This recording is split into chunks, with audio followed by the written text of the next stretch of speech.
Oh, yes, the recording has started. This call is now being recorded.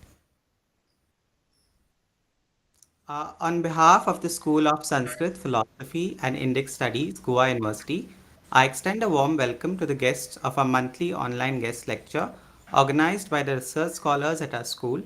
The title of the talk is The Role of Aesthetic Experience in Kant's Architectonic, and we are very happy to host Dr. Nishad Patnaik, IIIT Delhi, to deliver the same. The event, along with the contents in the chat box, are being recorded. Please keep your microphones on mute throughout the lecture, after which there will be a Q&A session. Now, I invite Mihir, a PG student, to formally introduce the speaker. Yes, sir. Good afternoon, everyone. On behalf of the School of Sanskrit Philosophy and Indic Studies of Goa University, it gives me immense pleasure to welcome you all to today's online guest lecture titled The Role of Aesthetic Experience in Kant's Architectonic. At the outset, I would like to extend a very warm welcome to our respected Dean of Sanskrit Philosophy and Indic Studies, Professor Sanjot Paivirnikar, Professor Kaushik Thakran, and all distinguished faculty members of Goa University, our research scholars, students, and all participants who have joined.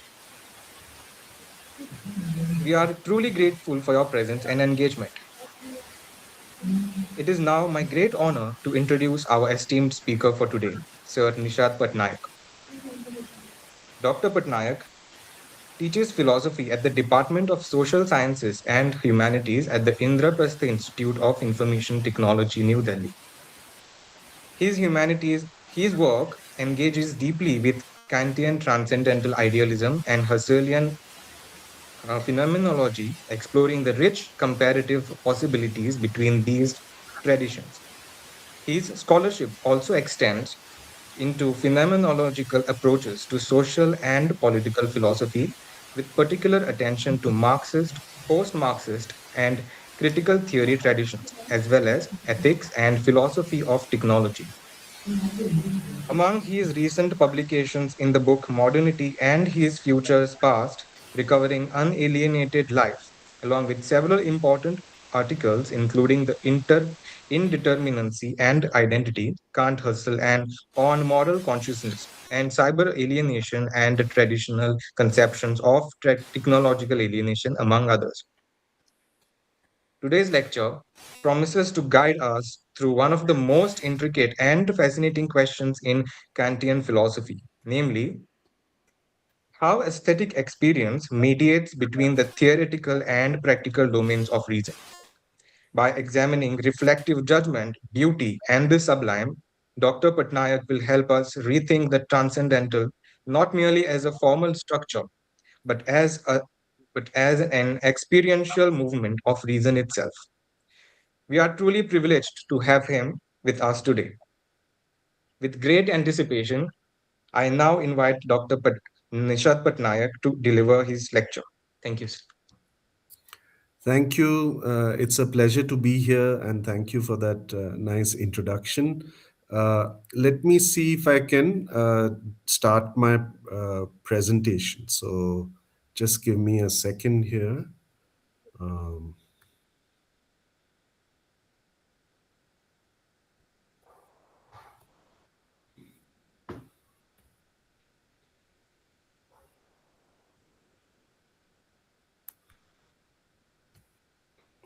Hang on one second.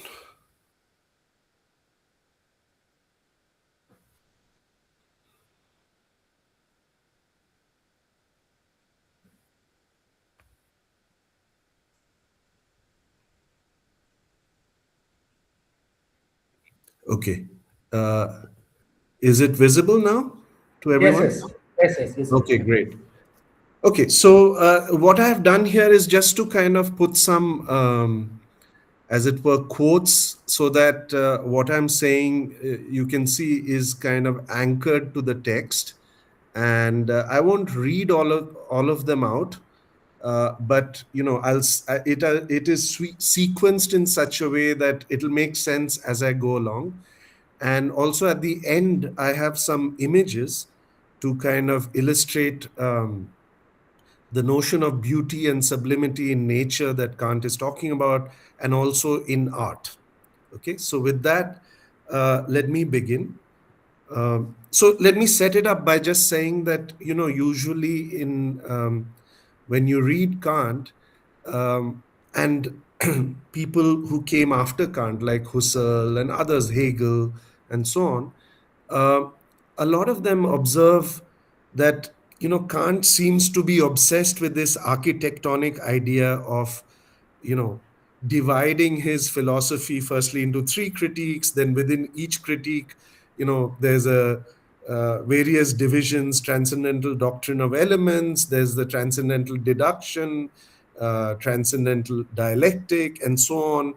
And within that, there are these kind of table of judgments, or four moments in the experience of beauty and the sublime. There's also a kind of similar structure going on in the third critique.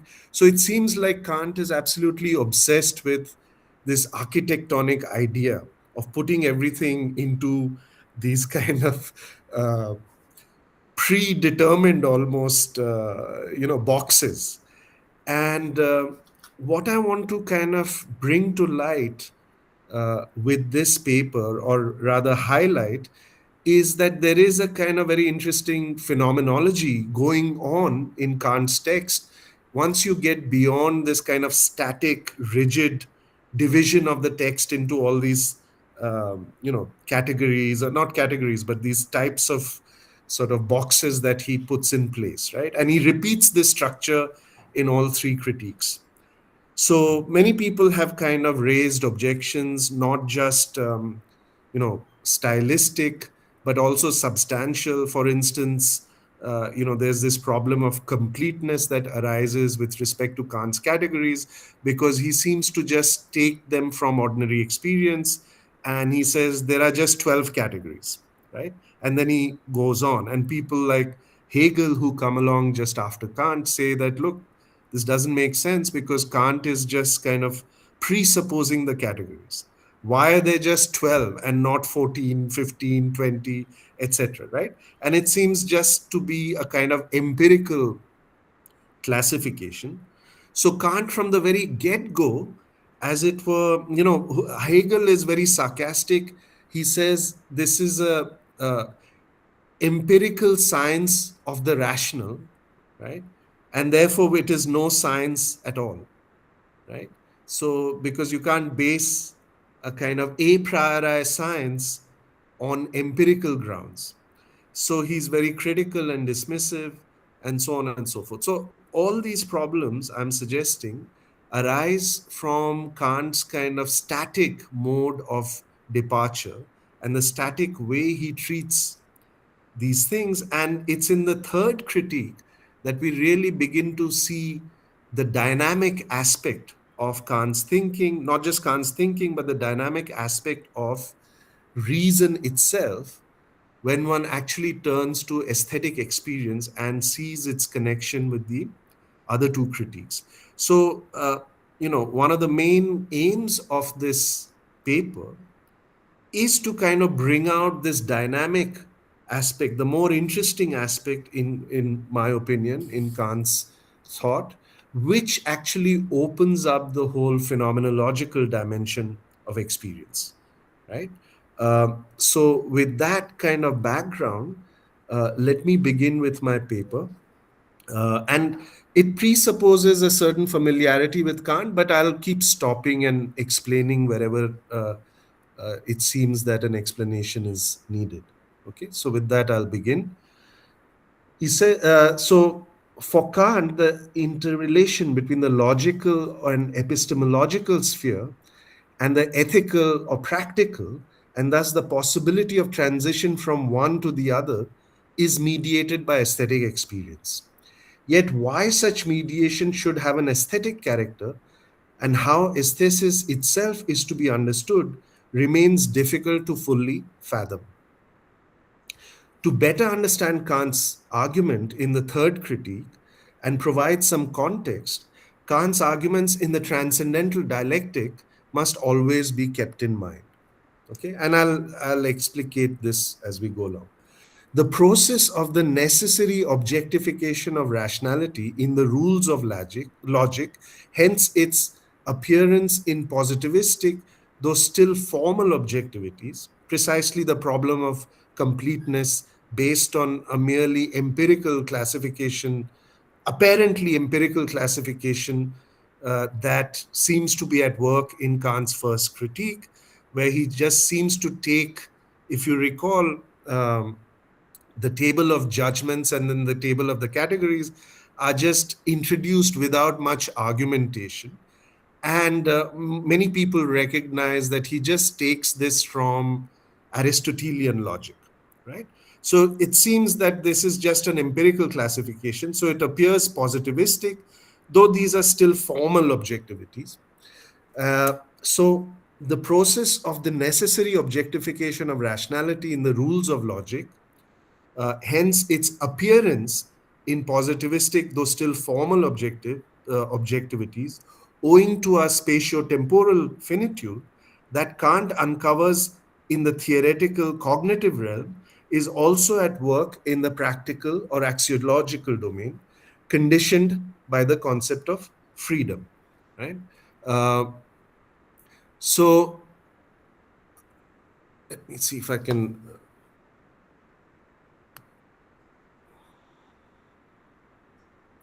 So, the problematic is set up in the following way. As he puts it, this is the first slide. He says, at this point, there appears a concept of causality justified in the critique of pure reason, though subject to no empirical exhibition. That is the concept of freedom. And if we can now discover means to show that freedom does in fact belong to the human will, and thus to the will of all rational beings, then it will have been proved not only that pure reason can be practical, but that it alone and not the empirically conditioned reason is unconditionally practical, right?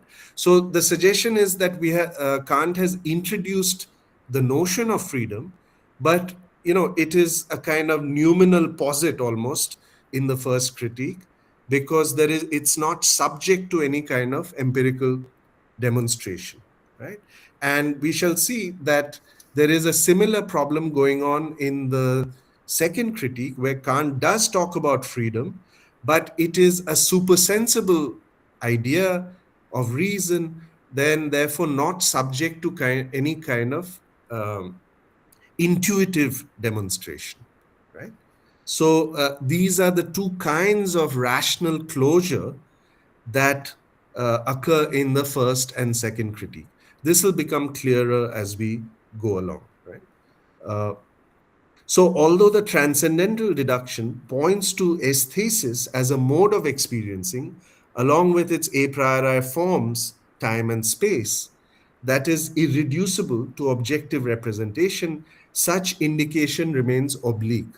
In keeping with the temporal discursivity of finite thought within the domain of the cognitive activity of the understanding, the transcendental aesthetical is almost immediately fixed through its categorical representations, right? And you have to keep in mind here Kant's kind of passage.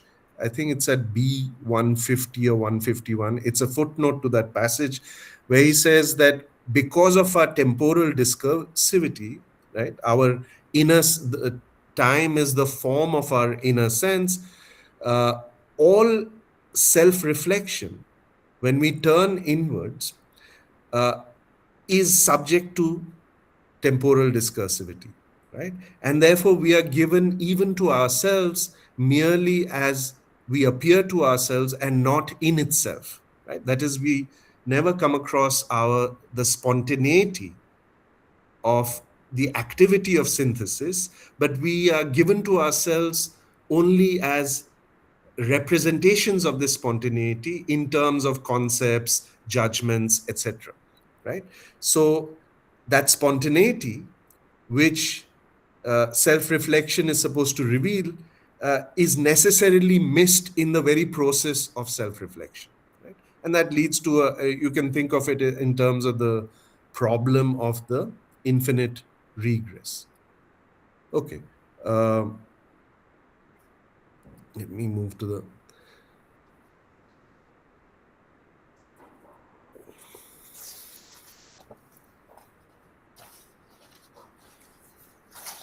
So another way of this is the closure of uh, the theoretical and practical realms. Closure in the sense that it's determined and represented through concepts.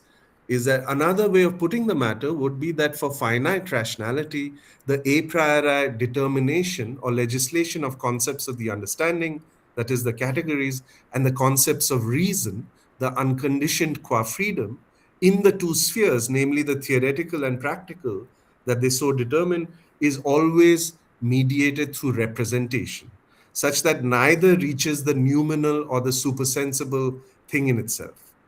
However, the latter must nevertheless be posited as the condition of all phenomenal, including pure representation. As Kant puts it in the preface of the Critique of Judgment, the natural concept represents its object in intuition, not as thing in themselves, but as mere phenomena. Right? The concept of freedom, on the other hand, represents the object as thing in itself, but not in intuition. Hence, neither can furnish a theoretical knowledge of its object or even of the subject, thinking subject as thing in itself. Right. So these are the two modes of representative closure that the third critique, as it were, tries to navigate between. So, consequently, aesthetic experience proper, qua reflective and not determinative judgment, emerges only via the negation of the always already determinate representations of such the thought, of the powerful interest of reason towards conceptual determination, whether in its cognitive or practical employment. Aesthetic experience, therefore, becomes synonymous with the properly transcendental in the sense of the pre-conceptual ground for the genesis of our theoretical and practical concepts. This groundless ground, which Kant attempts to articulate through his notion of the purposiveness without purpose, is constitutive of the unreified, that is, unobjectified movement of reason. If reflective judgment serves a mediating function between the theoretical and practical realms, it is because it tries to articulate the transcendental as an experiencing, as the ceaseless yet purposive movement of rational thought below the threshold of objective representation. On the one hand, this move appears to reintroduce experiential content, that is, phenomenal content, into the formalism of Kant's practical philosophy. On the other, it maintains the negative character of this experiencing in the experience of contingency and sublimity, that is, contingency in the experience of beauty, and then sublimity, that is objectified in the unconditional or universal form of the moral law. Kant's notion of aesthetic judgment as the transcendental ground of our theoretical and practical concepts reveals the sense in which his categorical imperative, therefore, is more than an expression of an empty idea of reason and less than its contentful representation. Right? So, I mean, I'm taking it that you're familiar with the standard or charge that Kant's moral philosophy is faced with, that it is purely formal, right? Because what determines the will ultimately is the form of the moral law, which has no determinate content. And the pure form of the moral law is just universality, right? And therefore, it's a processive notion of the determination of the will. There is no substantive moral values and so on that are involved here, right? And then the question of moral motivation emerges. You know, if happiness is not what motivates moral action, then why should we be moral at all, right? In fact, as Kant is at great pains to show that, uh, happiness cannot be the true motive of acting morally, right? And sometimes to act morally is to, involves great cost to oneself, right? And yet one ought to act morally. That is according to the moral law, which is nothing but this form of universality and so on. So it seems like a very formal, strict kind of thing. And Kant says, but that is really the expression of our unconditioned freedom, because everything else is conditioned. And, insofar as it is determined by our natural existence, our biological existence, desires, and so on, of which, of course, happiness is also a part, right? So, as long as we are motivated simply by, either instrumental rationality or because of various instincts and desires and so on, we cannot be truly free. That cannot be an expression of our unconditioned freedom, right? So this is the background. And Kant explicitly says, for instance, that where the moral law speaks objectively, there is no longer any freedom, right? So we will get into this interesting structure of morality, perhaps more in detail in the discussion. But you can see how this requirement of unconditioned determination of the will, the pure will, is quite formal, right? And it has nothing to do with human happiness or with really human, what we ordinarily take to be our sort of the concerns which are closest to us. Okay, so what I'm trying to say is that this reading of the aesthetic experience, which involves a certain experience of freedom itself in this unconditioned sense, seems to return some kind of content, though of course not neither sensible content nor uh, any other kind of a priori content, to the moral law, right? And we shall see how Kant is trying to talk about that content through the experience of the beautiful and the sublime, where, as it were, as he says, we feel our freedom. Okay. Okay. Uh, so, if this is correct, then some account of the experiential emergence of supersensible freedom, a coming to self consciousness of itself as a striving on the part of finite reason, becomes necessary. And this is how he sets up the problem in the third critique. He says, now, even if an immeasurable gulf is fixed between the sensible realm of the concepts of nature and the supersensible realm of the concept of freedom, so that no transition is possible from the first to the second, just as if they were two different worlds in which the first would have no influence on the second, yet the second is meant to have an influence on the first. The concept of freedom is meant to actualize in the world of sense the purpose proposed by its laws, and consequently, nature must be so thought that the conformity to law of its form at least harmonizes with the possibility of the purposes to be affected in it according to the laws of freedom. Now, this is a difficult thought, and we will kind of spell this out in the course of our paper.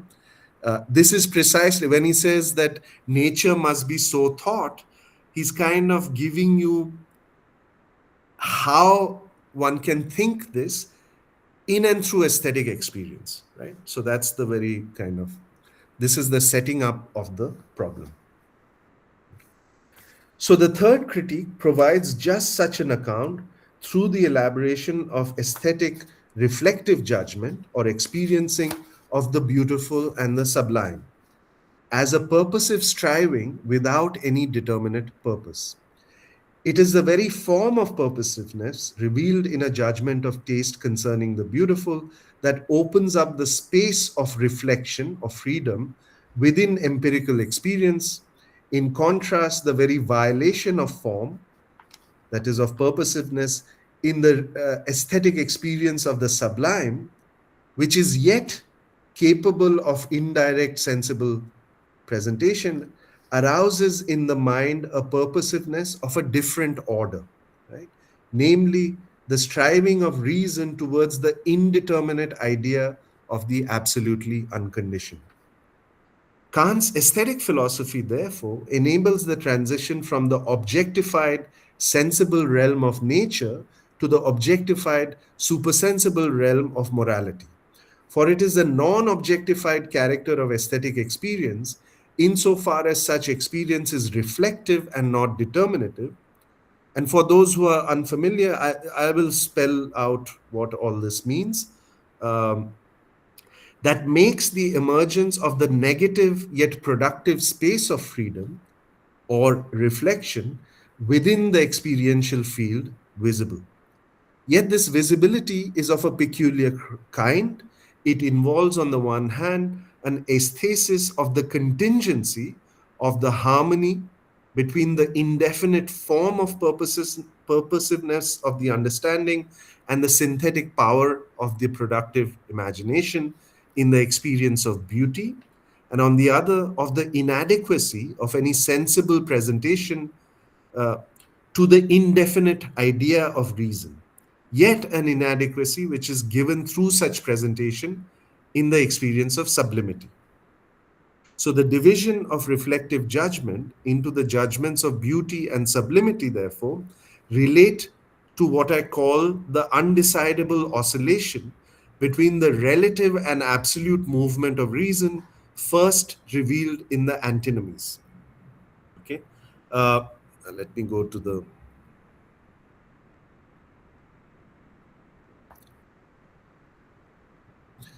Now, this again, if you don't have the first critique in view, this will not make sense.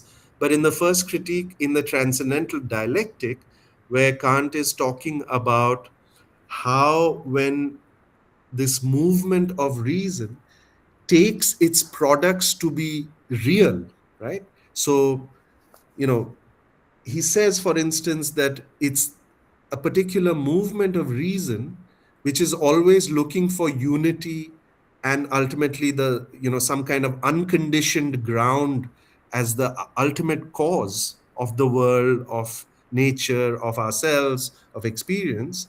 That then, this is just the movement of reason, but it then posits this movement in a positive sense, either you know in these various types of ideas of reason, such as God, the absolutely unconditioned, determinism versus freedom, everything in nature is determined versus everything is free, and so on. And Kant really says what the transcendental dialectic shows is that when reason posits these extremes, it's actually in conflict with itself, and that each extreme, each idea of reason is equally plausible, right? So there's no way to decide between them, and those are the antinomies of reason, right?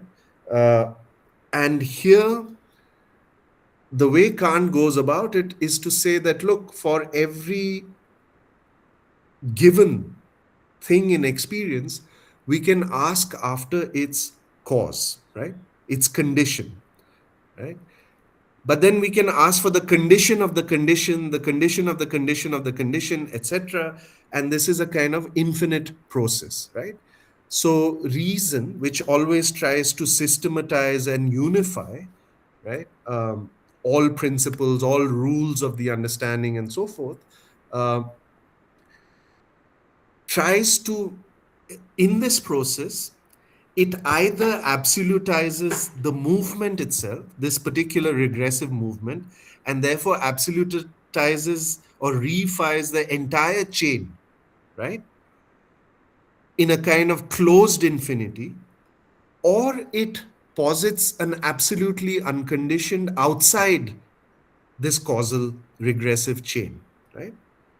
And of course, that absolutely unconditioned in our normal kind of everyday uh, understanding takes the form of things like God or an absolute origin of the universe and so forth, right? So an uncaused cause. So God is just the phenomenal name for reason in its movement, in its positing or necessary positing of an first cause, an uncaused cause, right? So the uncaused cause, the concept of the uncaused cause, is really the God of the philosophers, such as Aristotle and so on. And it has to be posited as a kind of regression stopper, right? And Kant is saying in the Transcendental Dialectic that reason falls into these antinomies where it comes into conflict with itself when it kind of reifies this movement instead of seeing it as a movement, right? As its own movement, right? So, against that background, uh, one can say that this division of reflective judgment into beauty and sublimity is related to the undecidable oscillation between the relative and the absolute movement of reason, that is, positing the condition for some conditioned and so on, which is a relatively conditioned, versus the absolute, right, which posits an absolutely unconditioned, right? And this undecidable oscillation is maintained in its undecidability in the third critique, whereas Kant is showing how once this oscillation itself is determined or fixed in these ideas of reason, reason falls into conflict with itself in the transcendental dialectic. Okay, so that's one connection. So the beautiful and the sublime are the modes in which the dialectical movement of reason manifests itself when it is not reified either in the absolute idea of a supersensible unconditioned or that of a closed infinity of conditions. Instead, aesthetic experience, qua dynamic unity of the beautiful and the sublime, emerges as the transcendental source of our theoretical and practical determinations, that is, concepts, insofar as it constitutes a processive experience of freedom as an infinite rational striving at the heart of phenomenal nature. Right? So the idea also is that this rational striving is built into the very structure of reason. It is not we who decide to be difficult or skeptical, but it is built into the structure of reason to ask for the condition of a conditioned, right? And of course, once this process starts, it can go on.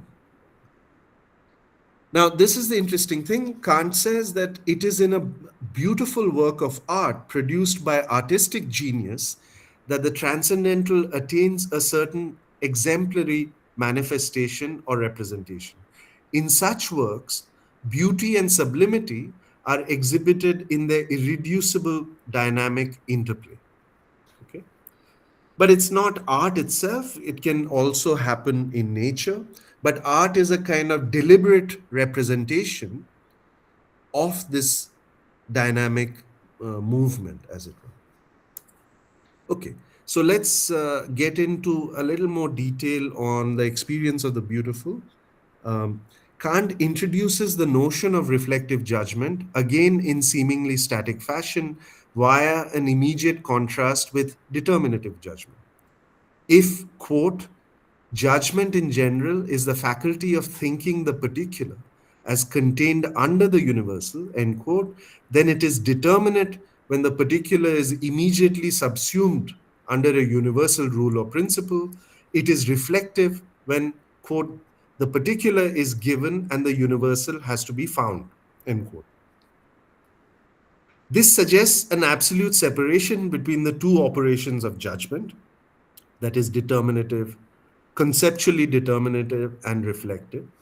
However, just as a priori categorially determinate judgments involve a constitutive, though implicit moment of reflection, which is then made explicit in the analytical reconstitution, synthesis of the categories, and this involves a modal transformation as a priori forms of possible experience. And this, my contention, is what the transcendental deduction does. It reconstitutes the category through a synthetic, intuitive, reflective, explicitly reflective performance. Right? So it, in a way, reenacts the categories and therefore sees that they are a priori applicable to possible experience. Similarly, it seems reasonable to assume that conceptually determinate experience in the empirical sphere also requires an inherent underlying reflective operation. As Longinus argues, for Kant, reflective activity is not a separate operation standing in contrast to the determinative function of judgment. Rather, it is a necessary complement of determinate judgments, whether transcendental a priori or a posteriori. On her account, as Allison writes, what is distinctive about the third critique is not, quote, the affirmation of a distinct reflective activity of judgment, but rather the idea that there are judgments, aesthetical and teleological, that are merely reflective, end quote. Right?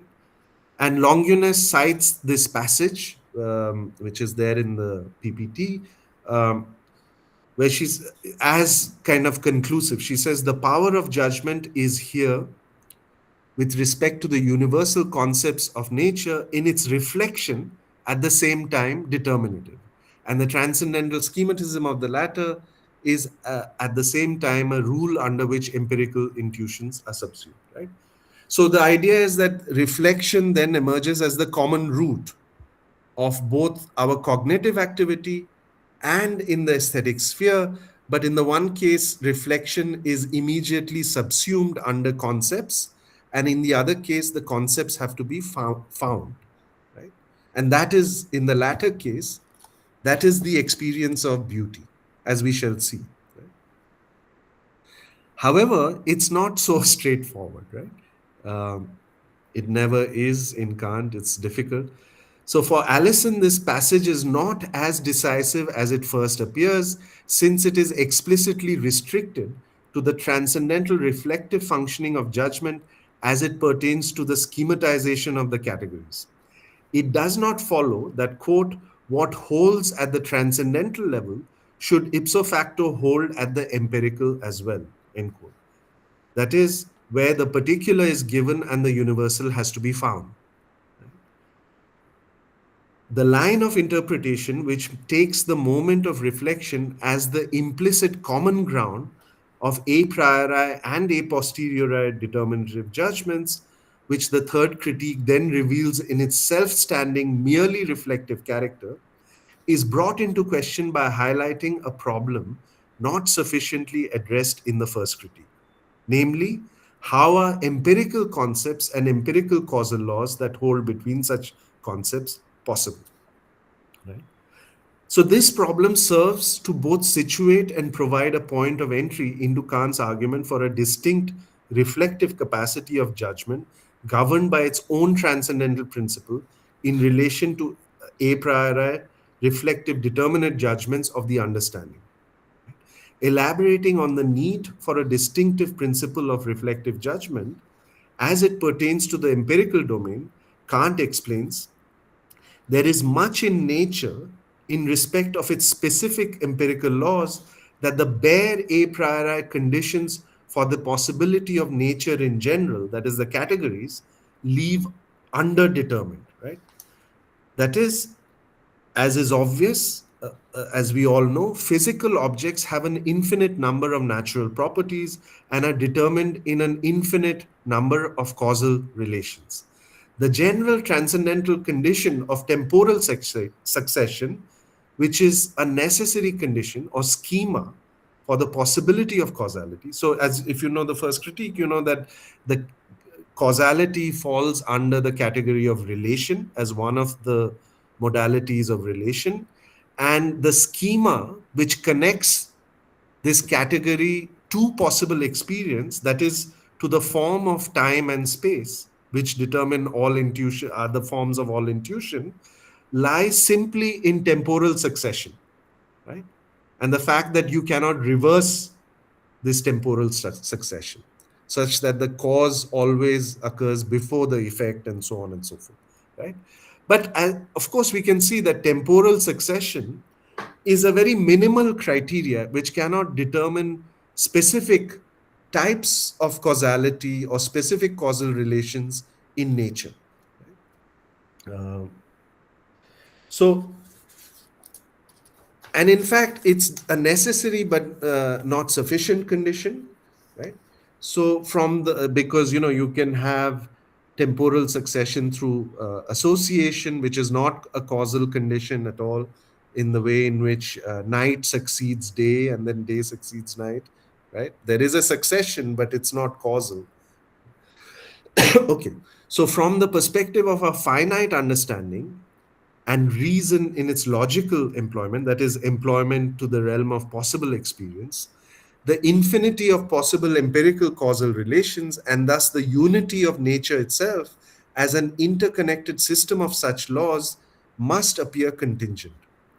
And yet, not only must such systematic unity of causal laws be posited a priori as the principle for the possibility of empirical nature and its scientific investigation, but it also attains a certain independent representation in the specific empirically discovered laws of nature. We observe that even in its particular empirical laws, which, quote, as far as our insight goes, end quote, are contingent, nature exhibits a tendency towards unity in an interconnected whole. It exhibits the form of purposiveness without any determinate purpose. Right? In conformity with the design or cognitive purposive striving of the understanding towards greater unity and systematicity, it is as if an understanding, though not our own, had constituted these laws for the benefit of our cognition. Yet, since such an understanding cannot be taken to actually exist, the principle of the purposiveness of nature is a regulative principle for the reflection on, not the determination of nature, right? And Kant expresses this here. He says, hence, as if it were a lucky chance favoring our design, we are rejoiced, properly speaking, relieved of a want, if we meet with such systematic unity under merely empirical laws, although we must necessarily assume that there is such a unity without our comprehending or being able to prove it. Right? So it's a lucky chance. Right? And yet we must kind of assume it, right, in order to uh, have any conception and possibility of exploring, investigating empirical nature, right? We must kind of presuppose a certain stability, a certain kind of patterns in nature which are repeatable, and so on and so forth, right? So he gives all those examples of how, if one day something is some material is solid, cinnabar is red, and so on, and the next day we come across it, its properties change completely, we will not be able to form any empirical concepts or any kind of causal relations between those empirical concepts, right? Purely at the empirical level. Okay, so despite pertaining to the empirical realm, the principle of the formal purposiveness of nature is transcendental, since it is concerned with the possibility of the empirical, that is, with the pure concept of objects of possible empirical cognition in general. Sorry, with the quote pure concept of objects of possible empirical cognition in general, and thus contains nothing empirical. Consequently, the transcendental status of the principle means that although it must appear in the empirical realm, insofar as nature exhibits a purposive unity in conformity with the transcendental a priori requirements of empirical cognition, uh, it cannot have its origin in the empirical, either in outer or inner experience, that is, psychological experience. Yet, since the empirically cognizable order of nature is underdetermined with respect to the a priori transcendental laws of the understanding, that is, the categories, uh, such that the purposive unity of the former is contingent in relation to the latter, the transcendental status of the principles of formal purposiveness pertaining to the empirical realm cannot be derived as a matter of a priori necessity from the transcendental unity of apperception and its transcendental categorial determinations. However, the ineliminable contingency of the fit between the particular object or event and the a priori categories does not, Allison says, threaten the results of the transcendental deduction in the first critique, for the latter is concerned with the particular only as subject to the conditions of space time, and as such, natural objects or events remain fully subject to the categories, right? Even though there is contingency in the empirical domain about uh, the a priori unity of nature as such. On these two interrelated counts, the formal purposiveness of nature is a distinct transcendental principle that requires its own separate transcendental deduction. However, the irreducible contingency inherent in the purposive form ascribed to nature implies that the deduction in question can only be subjective. That is, it is regulative or heuristic and not objective. It aims to establish the subjective necessity of assuming the purposiveness of nature for the possibility of empirical inquiry. The as if status of subjective yet transcendental purposiveness means that such purposiveness is not determinative of nature in a priori transcendental fashion. If it were, then purposiveness would become the condition of possibility for the very appearance or givenness of nature as such. This is clearly not the case, since not only is it possible to ascribe a mechanistic causality to nature, but nature must appear determined in mechanistic fashion insofar as it is taken merely as a spatio-temporal unity. So this is important because the idea is that, we posit a kind of purposiveness, we see a kind of order in nature where things, as it were, mesh together, right? And you think of any kind of environmental structure, it seems that everything is geared towards, as it were, meshing with everything, every other process. There's evaporation, that evaporation condenses, then there's rain, that rain leads to growth, and then, there's again a cycle of evaporation, etc., etc., right? So there is a kind of systematicity to nature, but that systematicity cannot be derived from the merely bare minimum a priori conditions of possibility for all possible experience, that is the categories, right? Because those are only giving you the bare conditions for the spatio-temporal unity of nature, right? But not all this empirical purposiveness and patterns and so on that we see in nature. And yet, Kant is saying that it's a kind of purposiveness. So that means, on the one hand, that mechanistic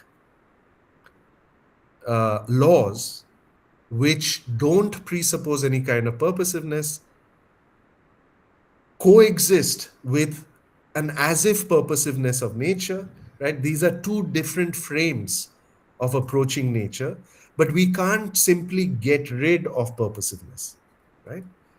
Because it's not merely subjective. Nature really, in our empirical experience, really shows a kind of inherent unity and systematicity. So the contingency of the fit in question is part of the very meaning of this purposiveness and must also appear in empirical experience. Sorry, I forgot to move this is okay. Yet the a priori transcendental, that is reflective and not determinative status of the principle implies that the postulation of the purposive ordering of nature is not a matter of mere subjective belief, right?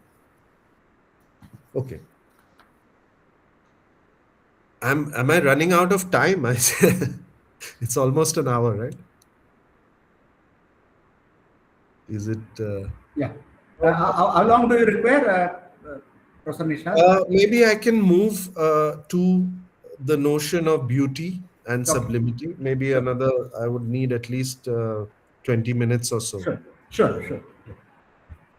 So it is in the experience of beauty, in a reflective judgment, that both these aspects of our experience of empirical nature are brought to light. On the one hand, the transcendental a priori status of the form of purposiveness attributable to nature acquires independent confirmation in judgments of beauty, insofar as natural beauty exhibits an indefinite purposiveness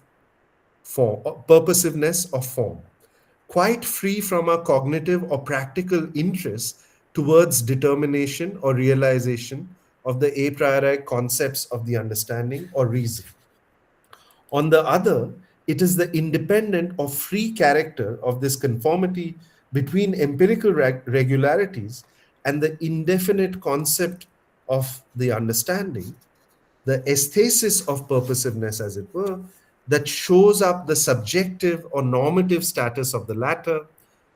A judgment of taste concerning the beautiful reveals both the harmony or the fit between the particular and regularities between particulars, and the a priori categorial unity supplied by the understanding, and at the same time the contingency of this harmony. Right? So, phenomenally, this harmony is given in nature, which appears purposive, whereas subjectively, the harmony is felt in its contingency as, quote, the free play of the representative powers. Yet this distinction is blurred insofar as the contingent character of the harmony must also, in some sense, appear in the aesthesis of beauty. The space of reflection opens up in this appearance of contingency within empirical experience. The contingency can appear only insofar as the judgment is reflective, that is, where, since no conceptual determination intervenes, we, quote, feel our freedom, unquote, in the free play of the imagination and the understanding. This feeling or aesthetic awareness of free play is constituted in a distinct mode of pleasure or satisfaction. Kant hints at the close interrelation between the objective and subjective side of judgments of beauty. He says susceptibility to pleasure from reflection upon the form of things, of nature and art, indicates not only a purposiveness of the object in relation to reflective judgment, conformably to the concept of nature in the subject, but also conversely, a purposiveness of the subject in respect of the object, according to their form or even their formlessness, in virtue of the concept of freedom. Okay? So, this passage anticipates the transition through negativity, that is, formlessness, represented in the experience of the sublime, to the supersensible idea of reason, that is, unconditioned freedom. The latter, as the objective, though supersensible concept of freedom, underpins the practical moral domain. However, freedom emerges not just through this movement of negation of determinate sensible content, but also in the experience of beauty, in the independent, contingent purposiveness that objects and nature exhibit, and in the aesthesis of freedom through the reflection engendered in the subject. The indefinite purposiveness on the one hand and the aesthetic satisfaction of disinterested pleasure on the other constitute then the positive aesthetic content of freedom, such that Kant writes that beauty emerges as a symbol of morality. Now, since I'm running out of time, I will not go into this, what he means by saying that beauty is a symbol of morality. I will just kind of skip uh, to the end, or not the end, but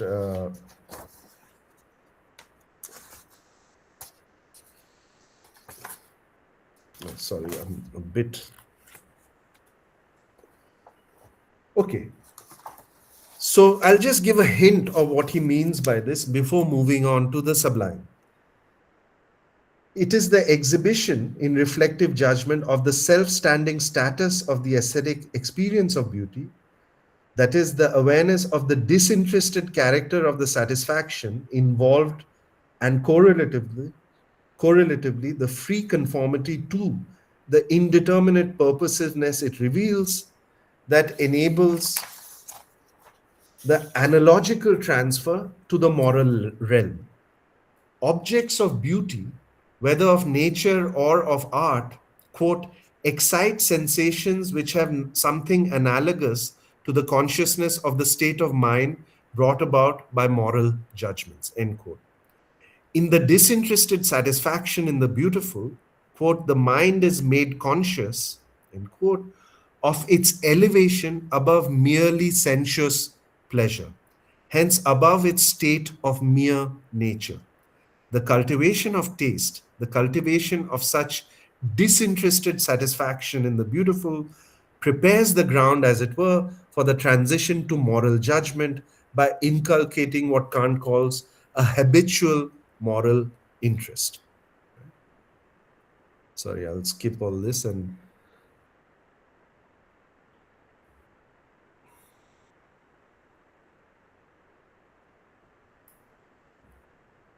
yeah, here's the quote. He says, taste makes possible the transition without any violent leap from the charm of sense to habitual moral interest, as it represents the imagination in its freedom as capable of purposive determination for the understanding, and so teaches us to find, even in objects of sense, a free satisfaction apart from any charm of sense.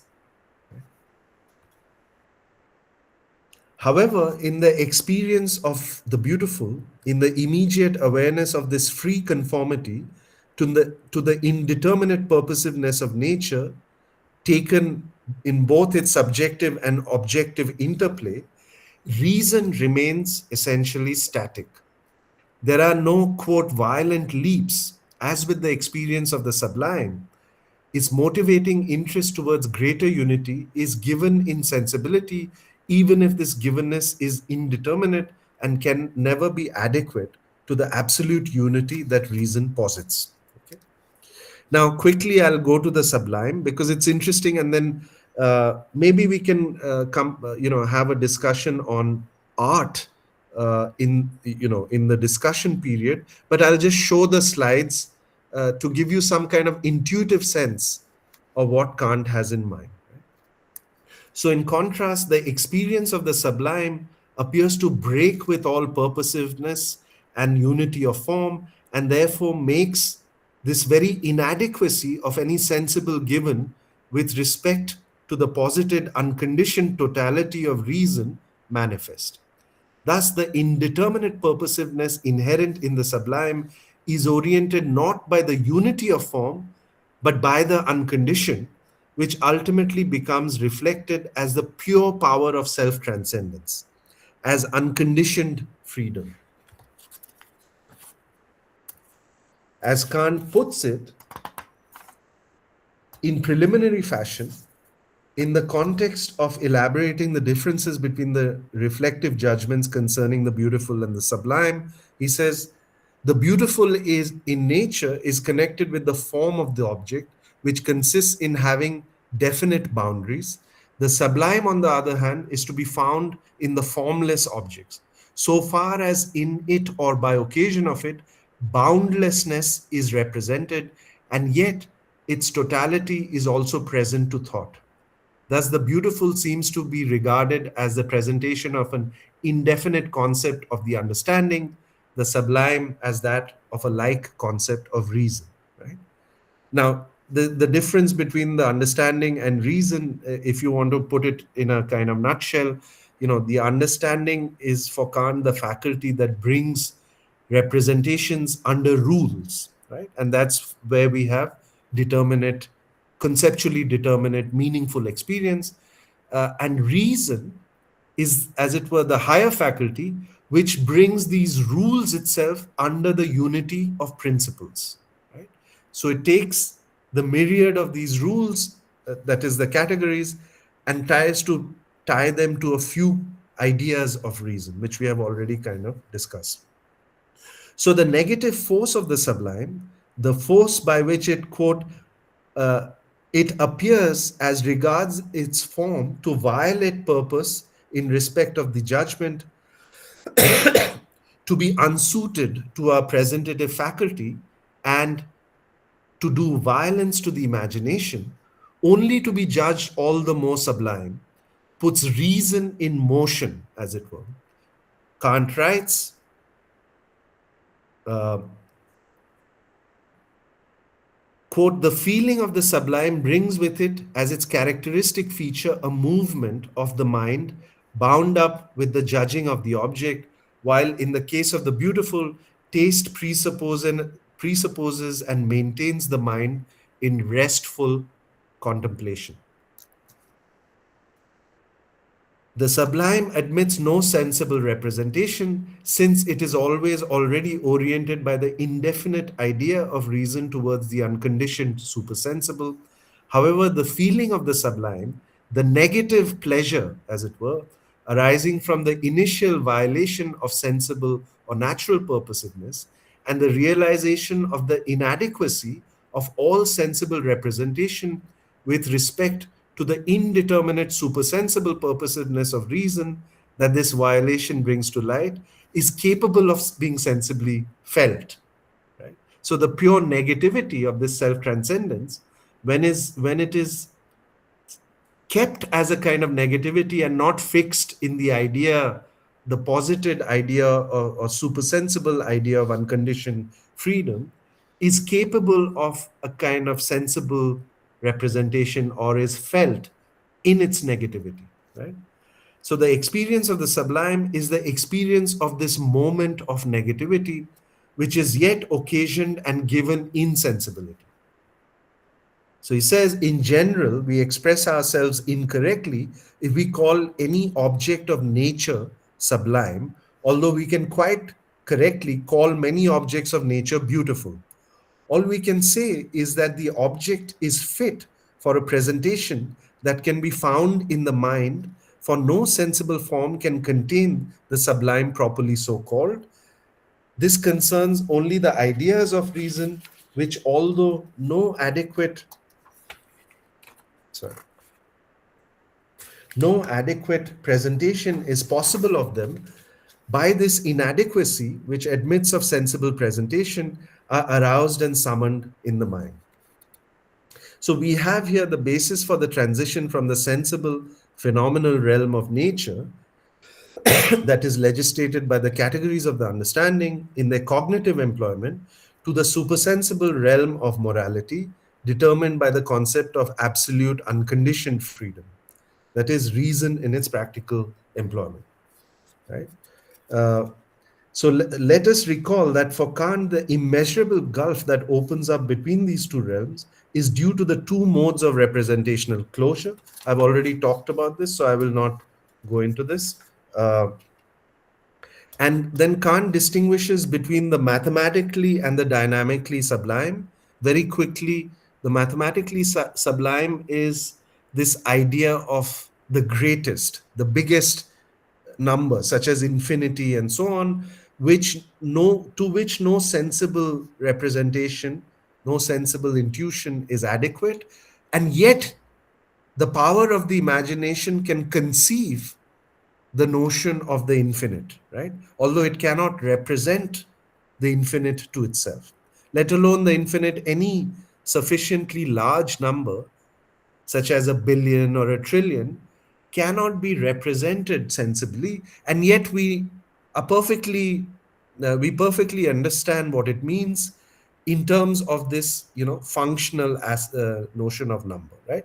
So this idea of the absolutely great and so on, which we can come across, right, is part of the mathematical sublime, and the dynamical sublime is the kind of physical greatness of things, where we are, as it were, So Kant gives these examples, and we shall see. I'll use the uh, kind of pictures right now. He gives these examples of, the storm at sea or lightning at sea and so on, where, the condition for feeling the dynamically sublime is that uh,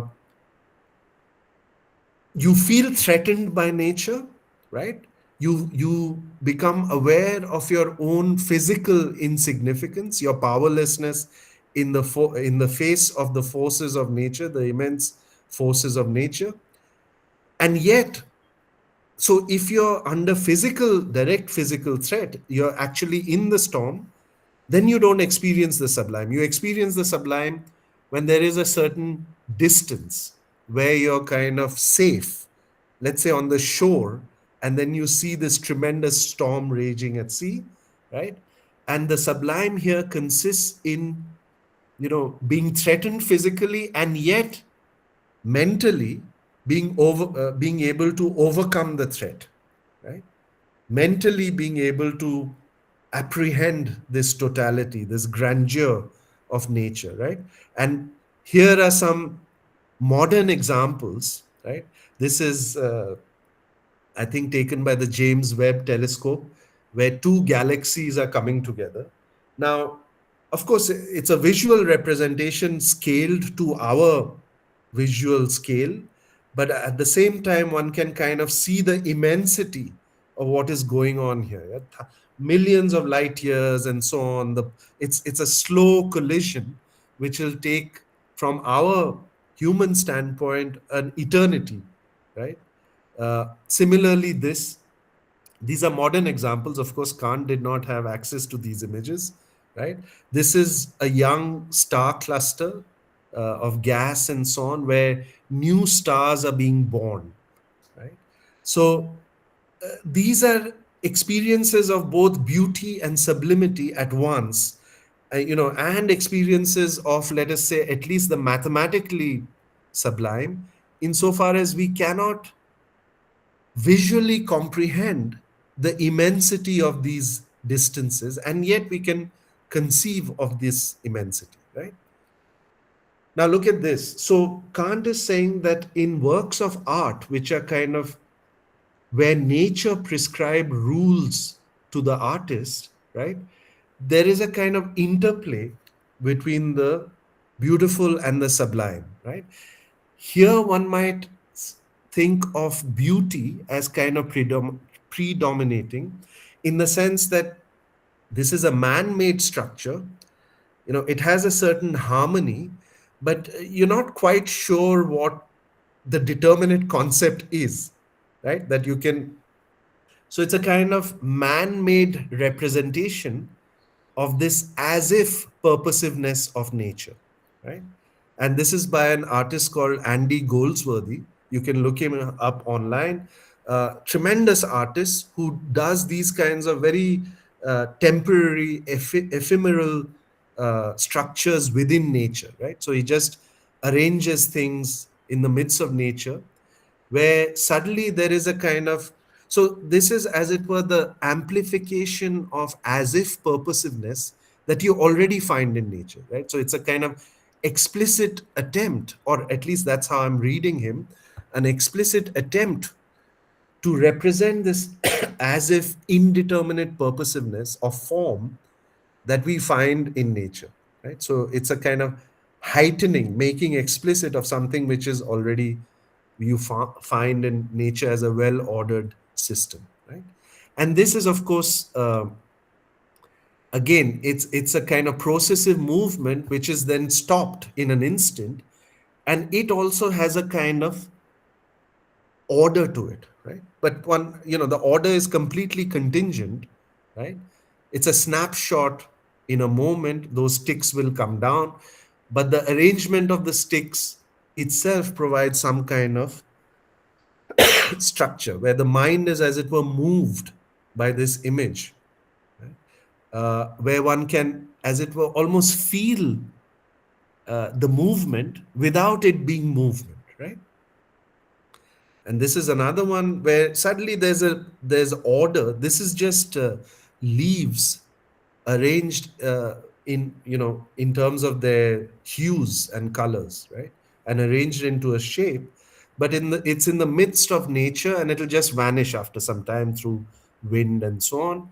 So it's a temporary, kind of very ephemeral depiction of an as if purposiveness in the midst of nature, right?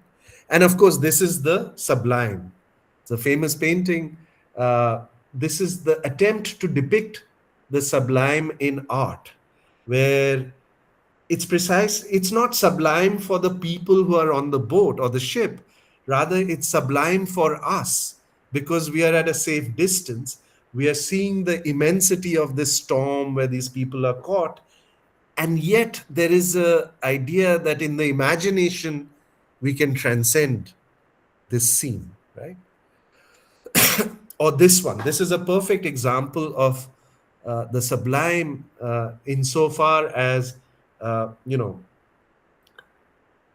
one is at a safe distance and looking out onto this vast landscape, right? And this landscape is kind of dwarfs us, shows our physical insignificance, but at the same time, we can conceptually understand it, bring it under some sort of order, but of course not as a representational order, but as a kind of imaginative order which takes us to this idea of our own freedom in being able to do this. Right? So it brings sort of thought into movement. Okay, so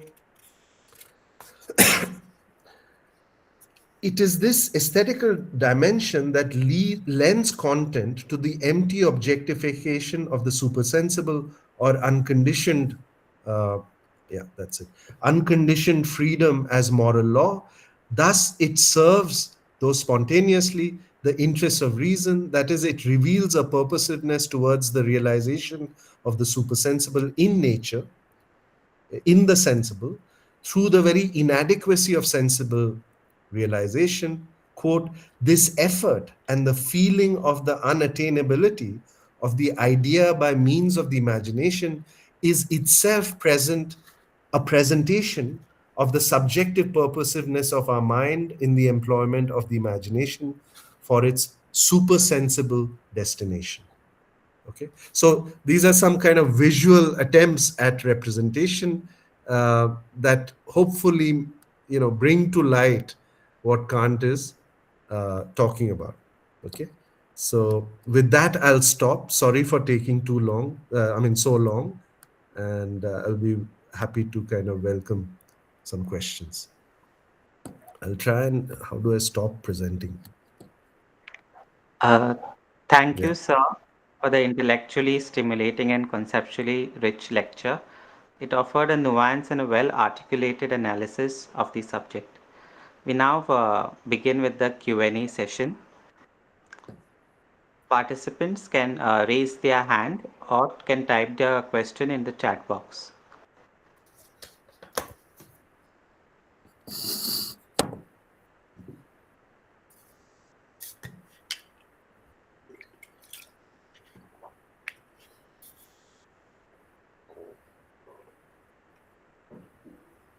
Thanks, Nishad. It was really stimulating talk. I was just wondering, in this transition that you were talking about from Mhm. the theoretical to the practical, I mean, from the determinative judgment to the reflexive, the role of aesthetics, particularly the taste, I think, is what Kant was Mhm. emphasizing. Yeah. But at the same time, that taste is quite subjective in essence, perhaps. Mhm. Yeah. Yeah. So I think is that the reason he introduces this concept, which I'm not sure whether I heard you correctly, whether you have said it. This notion of sensus communis that Kant talks about. In Yeah. what is its role there? I mean, I just Yeah, yeah. So that is the section I skipped. I mean, there's the four moments of okay, okay. the analysis of beauty, and so the idea is that a judgment concerning beauty, when you say this is beautiful, um, Kant wants to say that again, it because it's not conceptually determinate, it cannot be um, simply there visually, right, where everyone would agree in the way you would say this is a chair, right, where the concept chairness is immediately kind of given and familiar. So but he says that neither is it completely subjective. For instance, like my preference for chocolate ice cream versus your preference for vanilla, right? So when it comes to that kind of mere subjective taste, I have no stake in trying to convince you that you should also like chocolate ice cream. And why don't you like chocolate ice cream, right? I said, yeah, you like vanilla, I like chocolate, that's fine. So he's saying, judgments of beauty are somewhere in between, because when I find something beautiful, I'm surprised if you don't also find it beautiful, right? I mean, my there's a as if universality where and it has a normative, prescriptive dimension to it, where I also expect you to find it beautiful, or you ought to find it beautiful. You go so far as to say that you ought to find it beautiful, and there's something wrong with you if you're not sensitive to this beauty. Let's say, a beautiful piece of music, a classical Indian music or something like that. If you find it very kind of like a screeching kind of thing, there's something wrong with you, right? This cannot be, it's not just like, my liking for chocolate and so on. So that's where the prescriptive dimension comes in. And that's where, in order to explain this kind of in between phenomena, he presupposes that because this is a disinterested free conformity, right, it's not dependent on mere taste or one's mere desires and so on, that everyone ought to find it beautiful because they have the same capacity for disinterestedness, right? So they have that same reflective capacity, and that's what then forms the sensus communis, right?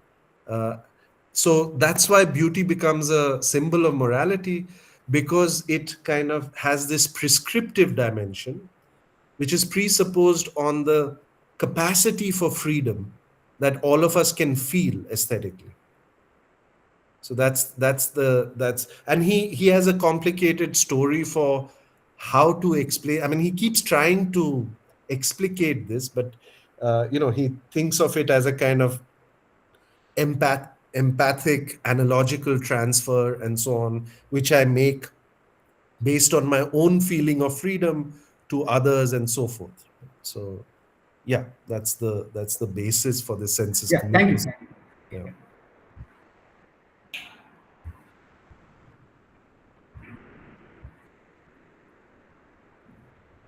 Anything, I mean, I'm open to any kind of clarificatory questions. I know this is a kind of very specialized and like very textually oriented. Okay, there's a question here. Sanket, can you read it out? That there is one question. The question is, one,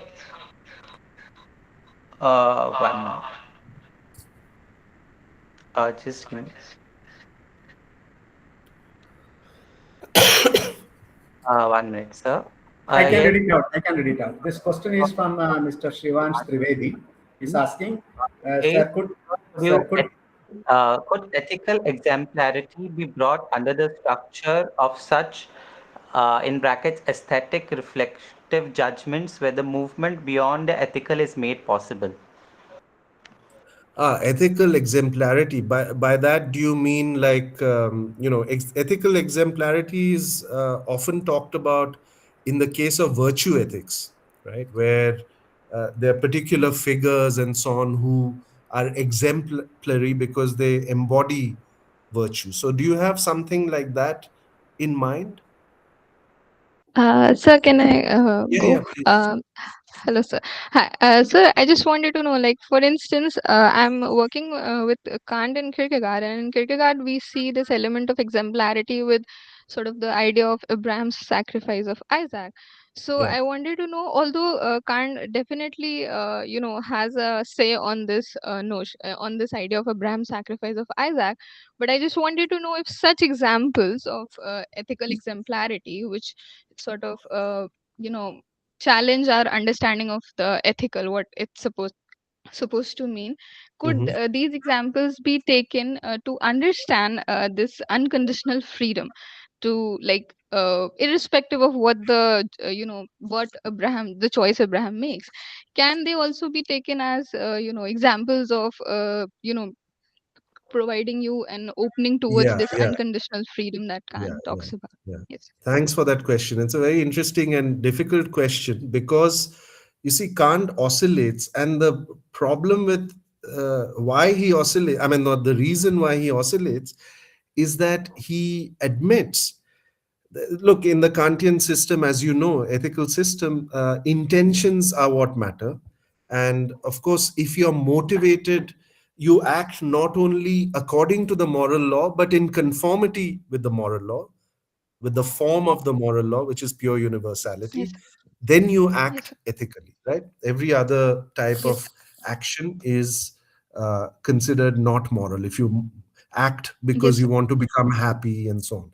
Now, the problem is that uh, there is no sensible representation of such an action possible in a absolute sense, or an absolutely certain sense, because Kant says that there might be hidden motivations, right? I might appear to Yes. be acting very selflessly and so on, but actually I'm doing it for some kind of recognition or something, so there's always the possibility Mm. of some hidden motivation that vitiates or underlies what appears to be very exemplary moral action, right? Mm. So Yes. in that case, one can never say that an example is absolutely certain to properly kind of depict a pure will, a will acting from the pure conception of duty. But at the same time, of course, he says that such examples are important, and they give us a, so he tries to present in his own examples, for instance, in the groundwork, the metaphysics of morals, he Yes. tries to show that cases where, for instance, I myself am starving, but I still don't steal, or cases where I myself am indigent, I'm very poor, and yet I donate money for someone else who's needy, are cases where more than likely my motivations are pure, but I can never be absolutely sure. Even I cannot be sure of my own motivations, Mm. because there could be unconscious or hidden motivations acting through me, right? So exemplarity So yes. is a kind of certainly a manifestation of that, particularly in such cases, but it can never be an absolute manifestation. Okay, like it can be a moment for you to sort of, which will come very close to probably these sort of like ideas of beauty and sublimity, but we cannot vouch for it like this would Absolutely, be we the cannot case. absolutely be certain, because at the end of the day, or our unconditioned freedom, which is the only ground for moral action that Kant admits, Yes. cannot really be represented. Hence Mm. all this kind of problem. So beauty as a symbol of morality and so on are kind of indirect representations or indirect experiences, where we come to realize that we are determined or motivated by something which is ultimately disinterested, right? It's not our usual interests. And here Kant is even saying that, this is the interesting thing, that Kant is saying that uh, even in morality, we have an interest in realizing our unconditioned freedom, right? Okay. Okay. So it's only in aesthetic experience where there is this kind of, uh, as it were, almost by chance we come to realize, and we are moved by these experiences, that we come to realize that we have this capacity to be moved purely from freedom, right? Without positing it as a kind of goal or aim to be realized. Because the moment you do that, your actions are motivated and therefore interested. Yes. Right? So that's Yes. the Yes. Understood. Thank you, sir. Thank you. okay. Thanks.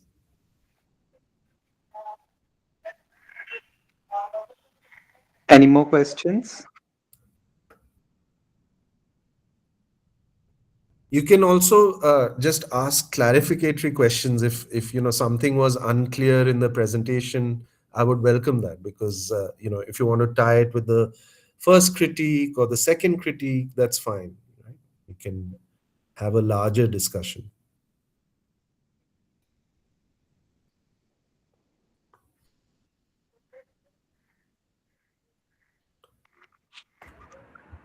Since you Okay. are also a Husserlian, let me draw into it. I Everyone mean, seems to be. Yeah. I mean, how do you see this Husserl's indebtedness to Kant, particularly with regard to this notion of, eidetic imaginative variation? That Oh, I I mean, see. in this context, Yeah, when he yeah, talks about reflective, imaginative senses, yeah, do yeah, you see any thread there? yeah. So, I mean, I think you know Husserl initially was quite trying to distance himself from Kant wherever he could and kept trying to criticize him. But over time, he realized that he's closer to Kant than he himself understood initially, right? So, through this process of distancing, he actually saw that Kant had a point. Um, so, with regard to this idea of the imagination, it's very interesting because, as you know, Kant distinguishes between the reproductive and the productive imagination.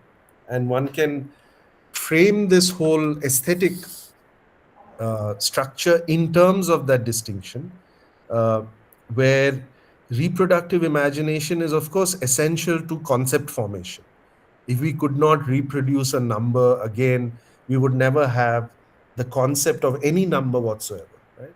So, and of course, that's the same with empirical concepts and so on. But there is also the productive capacity for uh, conceiving, right? Which allows us, for instance, to transcend all sensible experience, to posit these ultimate, you know, notions which are kind of the basis of what was traditionally called metaphysics, right? So the power of conception is equally important, which is captured in the notion of the sublime. So I think in the case of eidetic intuition or free variation, uh, both will be at work, right? We are trying to kind of negate uh, in any concept to try and find its essence, as it were, what is invariable in it. We are trying to negate all its accidents, as it were, and see what remains, right? But of course, that process involves both a kind of productive and reproductive imagination. And I think that's what we actually do in any kind of um, judgment formation and concept formation. Right? Remember that for both Kant and Husserl, every finished concept is itself a judgment. Right? So judgments are not just positing a relation bit, or they don't synthesize concepts alone, uh, as in they don't relate one concept to another. This table is square, or this table is brown, or it's made of wood, etc. But you know to have determinate concepts such as table is itself originally a judgment, such as this is a table. So it's an act of recognition, recognition, and that's common to both um Husserl and Kant. And therefore, every judgment would presuppose, even at the most basic level, what we take for granted and so on, is something which we at some point, particularly with empirical concepts, at some point we acquired the concept table. Although we can never say when is the first time we acquired it, right? And therefore, to identify something as a table, this is a table, is also a synthesis which would involve this interplay of the productive and reproductive imagination, because it's an act of identification, which is paradoxically always an act of recognition, right? And yet there has to be a productive element to this recognition, which allows us to see something as something, right? So they're completely intertwined. It's difficult to separate them. Possibly the place to separate them, as I said, in this is in this power of conception, where we can go on with a notion of the absolutely great and so on, without any sensible image to represent it. Yeah. Thank you. Thank you. Professor. We have Yeah. uh, given the email ID contact of Mr. Nishad in the chat box. If you want to contact him after the webinar, you can use that. Now I welcome Ms. Diksha to propose the formal vote of thanks. Yeah, thank you, Sanket. Firstly, heartfelt gratitude to Dr. Nishad for sharing his time, expertise, and insights with us today. Thank you to the Dean of SSPIS and faculty members of our school for their participation and continued guidance. Special thanks to all our research scholars at Goa University for their participation and all those who helped in poster design and publicizing the event. To all our participants, faculty, students, and others, both from Goa University and beyond, thank you for your presence and engagement. With that, we conclude today's lecture. Thank you all once again, and we look forward to meeting you at our future sessions. Thanks so much. From my It side, was a once again, pleasure. thanks, Dr. Nishad. Thanks a lot. Thank you. Thank you. Take care. Thank you. Thank you, Diksha. The recording of the lecture will be posted on our school's YouTube channel, Philosophy at Goa University. We will be back soon with another online guest lecture next month. Thank you. Bye. Take care.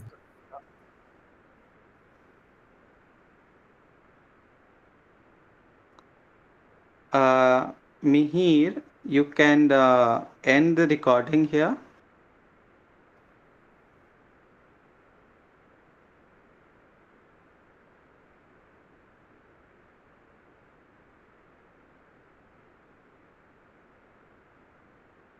Mihir, can you hear me?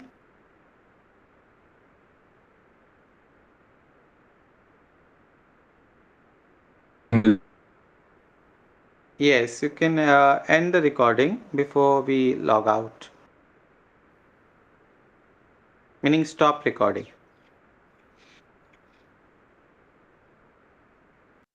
Yes. Thank you so much, Mihir. Throughout the session, I think you must have, you know, uh, constantly added participants to the webinar.